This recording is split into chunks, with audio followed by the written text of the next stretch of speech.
কেষ্টর মা মুড়ি কড়ায় ভাজিয়া চাইয়া চিন্তিয়া অনেক দুঃখে কেষ্টধনকে 14 বছরটি করিয়া মারা গেল। গ্রামে তাহার আর দাঁড়াইবার স্থান রইল না। বৌমাত্রীও বড় বোন কাদম্বিনীর অবস্থা ভালো। সবাই কইল, যা কেষ্ট, তো দিদির বাড়িতে গিয়েই থাকবে, সে বড় মানুষ, বেশ থাকবি, যা। মায়ের দুঃখে কেষ্ট কাঁদিয়া কাটিয়া জ্বর করিয়া ফেলিল। শেষে ভালো হইয়া ভিক্ষা করিয়া শ্রাদ্ধ করিল। তারপরে ন্যাড়া মাথায় একটি ছোট পুঁটুলি সম্বল করিয়া দিদির বাড়ি রাজার হাটে আসিয়া উপস্থিত হইল। দিদি তাহাকে চিনিত না। পরিচয় পাইয়া এবং আগমনের হেতু শুনিয়া একেবারে অগ্নিমূর্তি হইয়া উঠিল। সে নিজের নিয়মে ছেলেপুলে লইয়া ঘর সংসার পাতিয়া বসিয়াছিল। অকস্মাৎ একই উৎপাত! পাড়ার যে পুরো মানুষটি কেষ্টকে পথ চিনিয়া সঙ্গে আসিয়াছিল, তাহাকে কাদম্বিনী খুব কড়া কড়া দু চার কথা শুনিয়া দিয়া কহিল, ভারী আমার পিসিমার কুটুমকে ডেকে এনেছেন ভাত মারতে। সৎমাকে উদ্দেশ্য করিয়া বলিল, বজ্জাত মাগি জ্যান্তে একদিন খোঁজ নিলে না, এখন মরে গিয়ে ছেলে পাঠিয়ে তত্ত্ব করেছেন।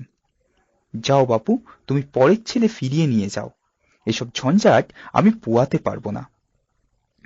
বুড়ো জাতিতে নাপিত। কেষ্টর মাকে ভক্তি করত, মা ঠাকুরুন বলিয়া ডাকিত। তাও এত কটূক্তিতেও হাল ছাড়িল না। কাকুতি মিনতি করিয়া বলিল, দিদি ঠাকুরুন, লক্ষ্মীর ভাঁড়ার তোমার। কত দাসদাসী, অতিথি, ফকির, কুকুর, বিড়াল এই সংসারে পাত পেতে মানুষ হয়ে যাচ্ছে। এছাড়া দুমুটো খেয়ে বাইরে পড়ে থাকলে তুমি জানতেও পারবে না। বড় শান্ত সুবোধ ছেলে দিদি ঠাকুরুন। ভাই বলে নানাও, দুঃখী অনাথ বামুনের ছেলে বলেও বাড়ির কোন একটি ঠাঁই দাও দিদি। এই ষষ্ঠীতে পুলিশের দারোগার মন ভেজে কাদম্বিনী মেয়ে মানুষ মাত্র, কাজেই সে তখনকার মতো চুপ করিয়া রহিল। বুড়া কেষ্টকে আড়ালে ডাকিয়া দুটো সলা পরামর্শ দিয়া চোখ মুছিয়া বিদায় লইল। কেষ্ট আশ্রয় পাইল। কাদম্বিনীর স্বামী নবীন মুখুজ্জের ধান চালের আড়ত ছিল। তিনি বেলা 12টার পর বাড়ি ফিরিয়া কেষ্টকে বক্র কটাক্ষে নিরীক্ষণ করিয়া প্রশ্ন করিলেন, এটি কে?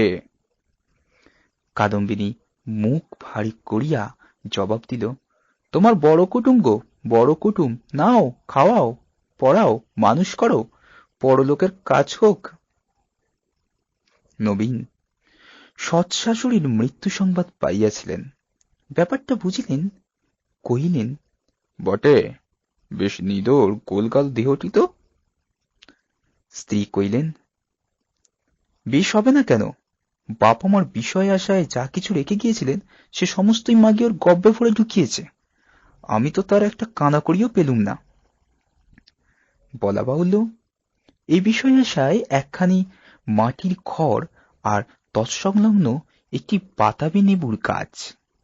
ঘরটিতে বিধবা মাথা গুজিয়া থাকিতেন এবং নেবুগুলি বিক্রি করিয়া ছেলের স্কুলের মাইনা জোগাতেন। নবীন রোষ চাপিয়া বলিলেন, খুব ভালো। কাদম্বিনী কইলেন, ভালো নয় আবার, বড় কুটুম যে গো, তাকে তার মতো রাখতে হবে তো। এতে আবার পাঁচু গোপালের বড়াতে একবেলা এক সন্ধে জোটে তো তাই ঘের, নইলে আখ্যাতিতে দেশ ভরে যাবে। বলিয়া পাশের বাড়ির দোতলা ঘরের বিশেষ একটা খোলা জানলার প্রতি রসকসায়িত লোচনের অগ্নিদৃষ্টি নিক্ষেপ করিলেন। এই ঘরটা তার মেজোজা হেমাঙ্গিনীর। কেষ্ট বারান্দার এক ধারে ঘাড় হেঁট করিয়া বসিয়া লজ্জায় মরিয়া যাইতেছিল। কাদম্বিনী ভাঁড়ারে ঢুকিয়া একটা নারিকেল মালার একটুখানি তেল আনিয়া তাহার পাশে ধরিয়া দিয়ে কইলেন, আর মায়া কান্না কাঁদতে হবে না, যাও পুকুর থেকে ডুব দিয়ে এসোগে। বলি, তেল টেল মাখার অভ্যাস নেই তো? স্বামীকে উদ্দেশ্য করিয়া চেঁচাইয়া বলিলেন, তুমি চান করতে যাবার সময় বাবুকে ডেকে নিয়ে যেও গো, নইলে ডুবে ডুবে মরলে বাড়ি শুদ্ধ লোকের হাতে দড়ি পড়বে।